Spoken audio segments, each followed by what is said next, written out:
기자 수첩 뭐 가지고 오셨어요? 네, 우리나라의 개는 두 가지 종류가 있었습니다. 맹견 아니면 일반 반려견. 이전 투구 얘기하다가 또 오늘 개요. 예. 이제는 관리 대상견이라는 종류가 새로 이제 추가가 됩니다. 관리 대상견이 뭡니까? 맹견은 아닌데 사람을 공격해서 상해를 다치게 한 적이 있거나 바닥에서부터 어깨뼈까지 높이가 40cm 이상인 개는 관리 대상견으로 규정이 됩니다. 왜냐하면 맹견이 아닌데도 사람을 물어서 해를 입힌 사고가 좀 있었기 때문에. 그러니까 이미 맹견은 관리 대상견인데 네. 맹견 아니더라도 한 번이라도 사람 문 적이 있거나 아니면 바닥에서부터 그 개 어깨까지 높이가 40cm 이상이면은 맹견. 그렇죠. 관리 대상견. 관리 대상견은 이제 좁은 공간에서 보행로에서는 입마개를 갖다 반드시 착용해야 되는 거죠. 근데 문제는 있어요. 덩치가 커도 사람을 되게 무서워하면서 피하는 개들이 많습니다. 예. 작아도 사나운 개도 있고. 그 플란다스의 개 저는 갑자기 생각난 되게 그렇죠. 큰데 순하잖아요. 네. 그래서 이 문제가 제기될 걸 예상했는지 2년 동안의 유예 기간을 부여하고 혼란과 불편을 최소화하겠다고 말을 하는데 아무튼 이번에 농식품부가 내놓은 안전관리 대책을 보면 모든 반려견은 목줄 길이는 2m로 제한한다. 이것도 있어요. 목줄 외출할 때 목줄 길이 2m. 근데 이것도 목줄을 어느 정도 늘려주고 개가 마음대로 왔다 갔다 할 수 있도록 해야 개가 스트레스를 덜 받고 사나워지지 않는데 목을 바싹 조여갖고 계속 끌고 다니면 오히려 개는 스트레스를 받고 사고 위험이 높아질 수도 있다라고 하는 문제도 있습니다.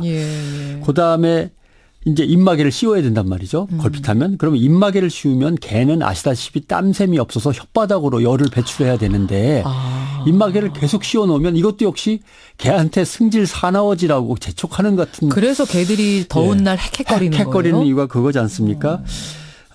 그리고 뭐 개가 사람을 공격해 다치거나 사망사고 발생하면 당연히 주인은 형사처벌한다.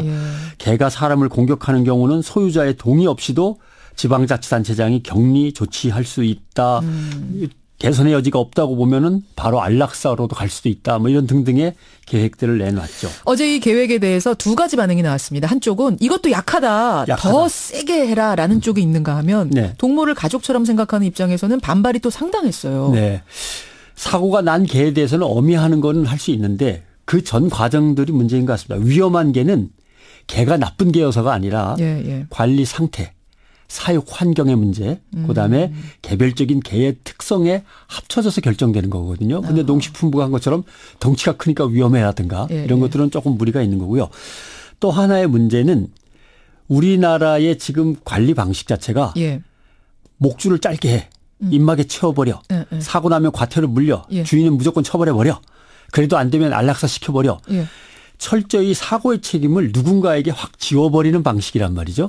당연히 개와 개 주인한테 지우는 방식입니다. 그렇죠. 그러나 철저히 그렇게 나아가는 거는 정치적으로도 옳지 못하다라고 하는 거죠. 왜냐하면 이게 무슨 말씀이세요? 선진국의 예를 한번 살펴보겠습니다마는 근본적인 해결책은 사고가 안 나게 하는 것. 자유롭고 평화롭게 함께 살아가는 거거든요. 서로 존중하면서. 그렇죠. 맹견을 키우려면 시작부터 허가제인 나라들이 많습니다. 선진국은. 맹견 소유자가 과연 그럴 자격이 충분히 되느냐부터 따집니다. 그것부터 검사해요? 사전 교육을 반드시 받습니다. 그래서 자격을 제한하는 거죠. 프랑스, 뉴질랜드는 사육 면허제가 있어서 견주가 개를 키우겠다고 하는데 그 환경이 어떤지 여건이 어떤지 실사를 해봅니다. 그래서 이렇게 키워서는 안 되겠다라고 하면 안 되는 거죠. 그렇군요. 특히 맹견의 경우는 주기적으로 몇 달마다 한 번씩 와서 행동평가를 받습니다. 이거 마을에 살아도 되겠다? 안 되겠다. 그 정도 검증을 받는 거죠. 맹견은 그만큼 위험한 거죠. 영국도 도사, 피플테리어 등 몇 종의 맹견은 특별 통제견이라고 부릅니다. 이건 법원에서 허가를 받아야 됩니다. 위험한 수준이 아니라는 걸 인증을 받고 등록 카드를 받아야만 되고요. 그리고 중성화를 시킵니다. 번식하지 못하도록.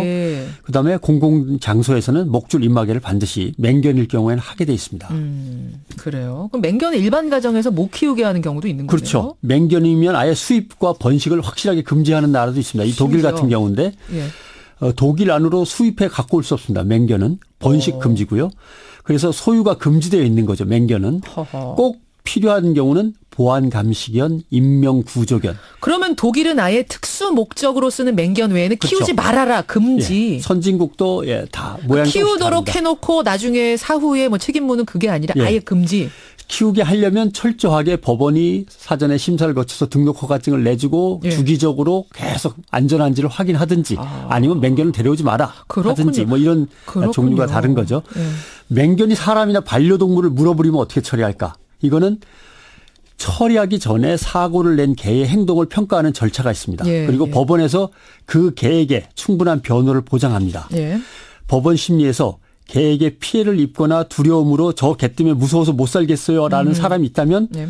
자기가 증명해야 됩니다. 증거를 모아서. 예, 그런 거고요. 법원은 듣고 보니까 위험한 개 같다 그러면은 전문가를 불러서 전문가가 평가하도록 하고 예. 전문가에게 몇 달 동안 훈련을 시켜서 다시 데리고 와봐라 이렇게 명할 수도 있고 예, 예. 절차가 까다로운데 개 주인이 너무한다고 항소할 수도 있습니다. 그래요. 예, 여러 가지 복잡한 이유가 많고요. 그다음에 개가 억울할 경우 있습니다. 개가 억울할 예. 경우? 혹시 물린 사람이 개 주인을 때리려고 했다거나 이거는 뭐 개 본능이죠. 그렇죠. 주인 방어는. 예. 그 개가 이미 주인 곁을 뱅뱅뱅 돌면서 확보한 영역이 있는데 피해가면 될 것을 계속 그 안으로 들어와 갖고 개를 갖다가 자꾸 째린다든가 예, 예. 또는 예전에 그 개를 때린 적이 한 번 있다든가 예. 이러면 개는 벌써 알고 위협을 할 수도 있는 거니까 예. 그래서 개가 충분히 그럴 상황이었는지 아닌지를 변호를 갖다가 할 수 있도록 돼 있는 거죠. 그럼 개에 대한 변호는 누가 해요? 변호사가 해요? 해야죠. 예. 해야 돼요? 그렇죠. 해야죠. 예. 그래요. 근데 집에 데려올 때는 참 착한 아이였는데 우리 아이가 예. 갑자기 사람을 물었어요. 그럼 어떻게 해야 돼요? 이게 원 바이트 룰이라는 것도 있습니다. 원 바이트 룰? 그 개가 이전에 누구를 해친 적이 전혀 없었고 공격성을 전혀 드러낸 적이 없었는데 라는 걸 주인이 증명하면 주인이 사고가 일어나리라고 예측하기 참 어려웠던 상황이구나. 예, 예. 그래서 주인의 책임을 묻지 않습니다. 한 번은 봐주는 거예요. 초범은 봐주는 거죠. 첫 번째는. 예. 그러나 이때도 주인은 목줄 착용도 했었고 예. 계속 개를 바라보고 있었는데 예. 순간적으로 개 동작을 놓쳤다. 이렇게 되면 되는데 개를 저기다 버려두고 딴짓하고 있었다. 이렇게 되면 안 되죠. 당연히. 그건 안 됩니다. 예. 그래요. 미국은 주마다 헌법과 법이 달라서 복잡합니다마는 결국 사람을 문 개도 때로는 피해자일 수 있다라는 시각이 반영되어 있는 거죠. 굉장히 세심한 관리 체계가 네, 잡혀 있는데 우리는 조금 뭐라 그럴까요? 개에게 더 자유 주담 이 차원이 아니라 조금 거칠죠. 관리 체계가 아니냐는 지적하시는 거고. 개가 문제가 있냐 없냐로만 단순히 나누는 게 아니라 개 주인의 자격과 훈련 교육 과정과 양육 과정 그리고 예. 개에 대한 관리 수준의 적절성을 일단 살피고 나서 다음 단계로 넘어가고 또 개가 변호받을 권리도 보장해 주고 하는 거죠. 자, 이거 참 뜨거운 주제입니다. 7890님. 변상욱 대기자. 개 키우시는군요. 개 편을 든다고 이분은 생각하셨나 봐요. 키우세요? 그렇죠. 아니 전혀 안 전혀 안 키워본 적이 없습니다. 뭘 또 이렇게 전혀 안 키우신다고. 반면에 이거 굉장히 동의합니다 하는 분 계세요. 박성근님 면허제 좋네요. 특히 허가제 적극 찬성합니다. 개보다 개 주인이 더 문제예요라고 하시면서 하셨고 6036님 개는 관리자가 100% 책임 묻는 게 맞다. 여러 가지 의견들이 지금 들어오고 있습니다. 개 문제가 사회 문제 됐습니다. 예. 개띠해입니다. 특히 이전 투구 말고 개에 대한 적절한 관리 방법을 조금 더 신중하고 조금 더 깊이 있게 생각해봐야겠어요. 한 말씀만 첨부한다면 동물도 인권에 비견되는 생명으로서의 권리가 있는 겁니다. 이걸 동물권이라고 하는데 동물권이 보장받는 사회는 사람의 인권도 훨씬 더 보장받는 사회로 갈 수 있는 거라는 말씀입니다. 변상욱 대기자 수고하셨습니다. 고맙습니다.